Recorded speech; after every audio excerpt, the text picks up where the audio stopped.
Salve, estamos no ar com a 17ª edição do CLN, podcast do Cursinho Livre da Norte. O Cursinho Livre da Norte é um cursinho popular e libertário da zona norte da cidade de São Paulo, com atividades na Vila Nova Cachoeirinha. Este podcast é uma ferramenta de comunicação quinzenal do cursinho. Através dele, temos construído aulas e registrando as atividades abertas que organizamos, tudo em formato de áudio, em podcast.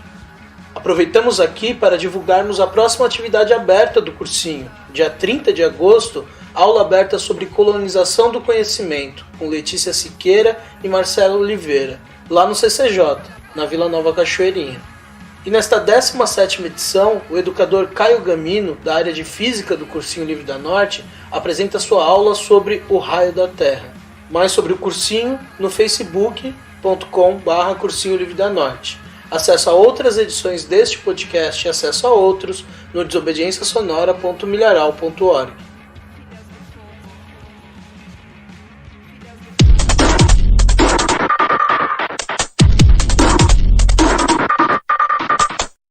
Pessoal, tudo bom? Meu nome é Caio, eu sou professor de Física do cursinho e eu que vou fazer o podcast essa semana. E o tema do podcast vai ser o raio da Terra.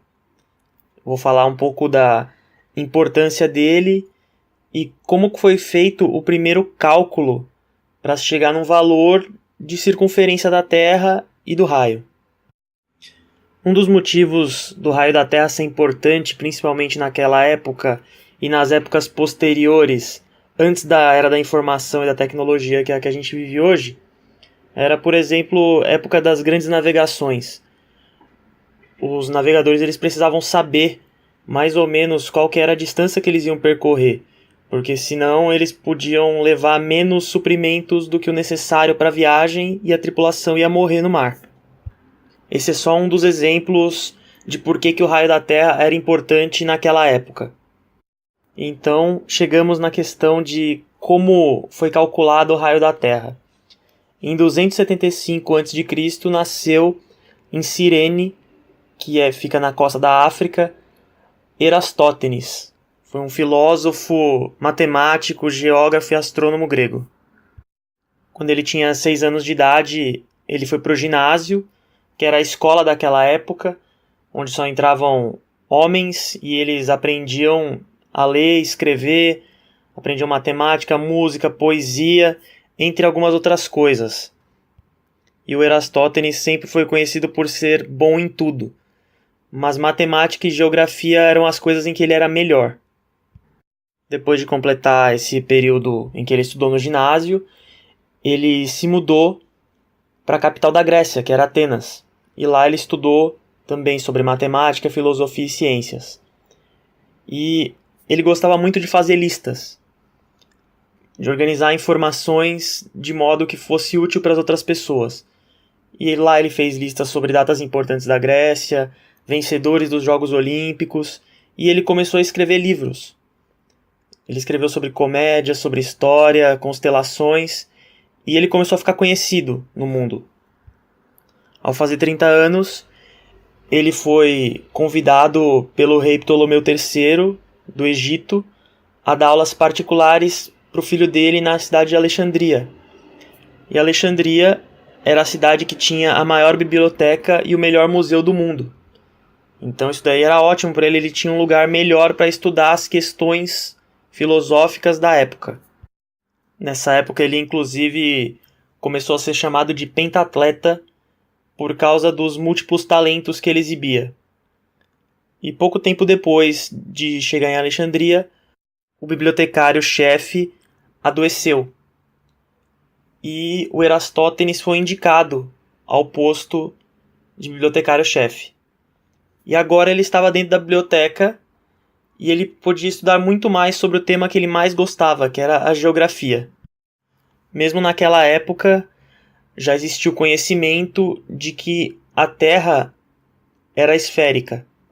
Anteriormente se pensava que a Terra era plana, depois se achava que a Terra era cilíndrica, mas na época dele já existia esse conhecimento de que a Terra era uma esfera. E ele queria saber mais sobre a circunferência da Terra. Mas como que ele podia fazer para medir? A circunferência da Terra é gigante. Não dá para ele medir com uma régua, por exemplo. E era impossível dar a volta ao mundo naquela época. Não existia recurso suficiente e, na verdade, não se conhecia os riscos e os obstáculos que existiam no meio do caminho. E nessa época ele começou a estudar na própria biblioteca e ele se deparou com um problema, que era as informações sempre estavam muito separadas. Não existia um compilado, um livro sobre isso. E ele decidiu escrever o primeiro livro completo sobre geografia. E o primeiro livro dele não poderia estar realmente completo sem essa informação sobre o raio da Terra. Então ele pensou em um jeito de como medir esse raio.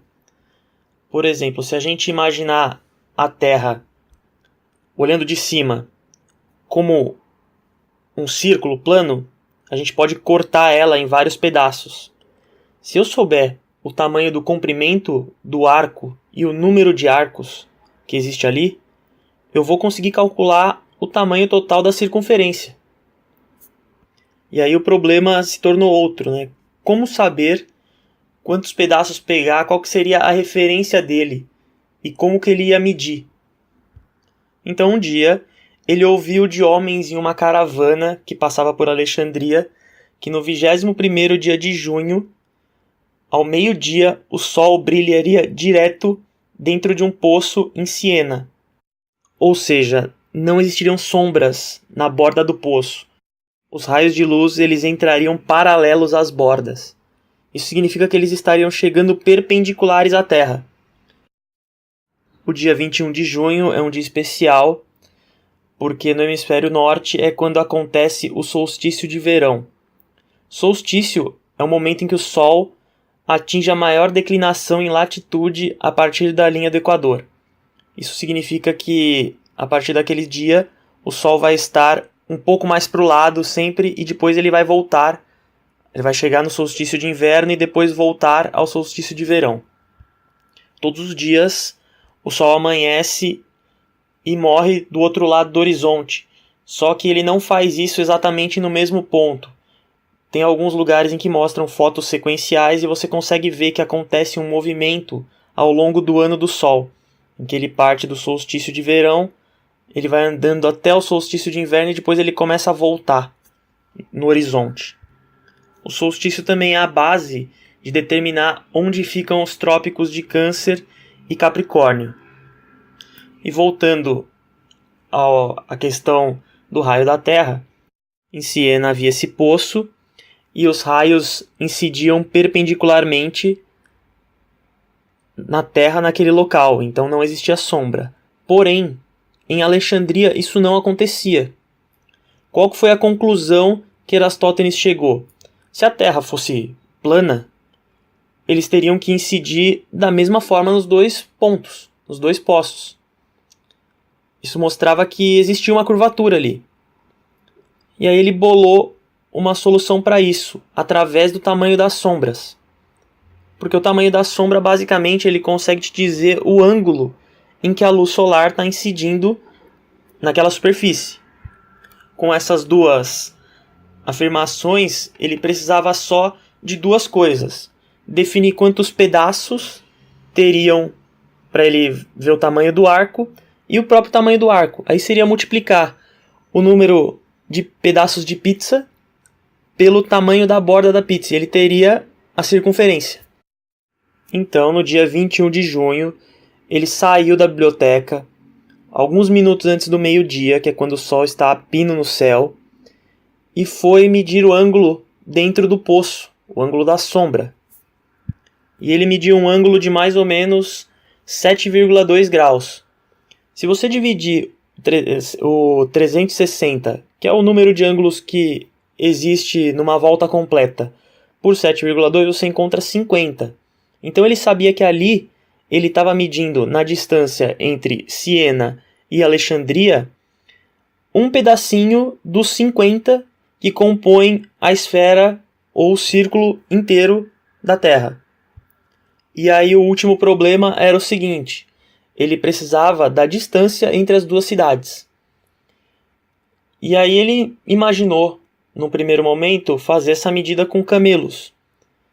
Mas não era uma ideia muito boa, porque os camelos eles são o principal meio de transporte no deserto, mas alguns camelos são mais rápidos, outros são mais lentos, depende de velocidade de caravana, e isso não é um fator muito controlável.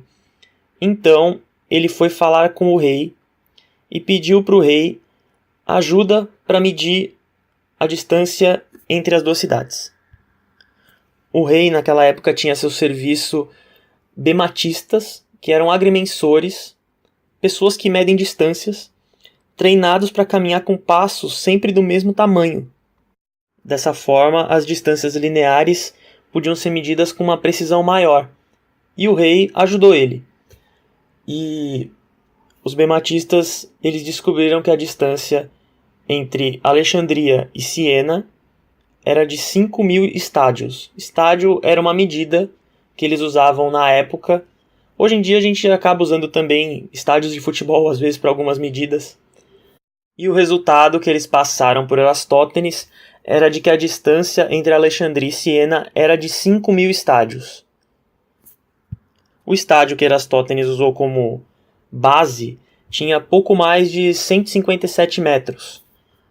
E então Erastótenes simplesmente multiplicou essa distância por 50, que era o número de pedaços que ele tinha encontrado com o ângulo, e ele chegou a um tamanho de circunferência da Terra de 250.000 estádios, ou 39.250 quilômetros. E quando a Terra foi medida novamente nos tempos recentes, a diferença encontrada entre a medida do Erastótenes de circunferência da Terra e a medida nossa com os métodos mais avançados foi de apenas 320 quilômetros. Ou seja, o erro dele foi muito baixo.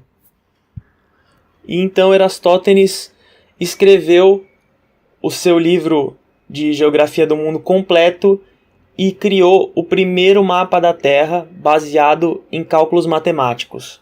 O nome desse livro é Geográfica. E o legado do Erastótenes tem algumas coisas dele que continuam sendo usadas até hoje. Por exemplo, ele foi quem dividiu o globo terrestre em paralelos e meridianos. É um sistema natural para todos nós. Ele ainda especulou que era possível chegar à Índia partindo da Espanha e sugeriu a existência de terras habitadas no Ocidente, que é algo que Colombo ia provar mais de 1.700 anos depois, quando ele chegou na América.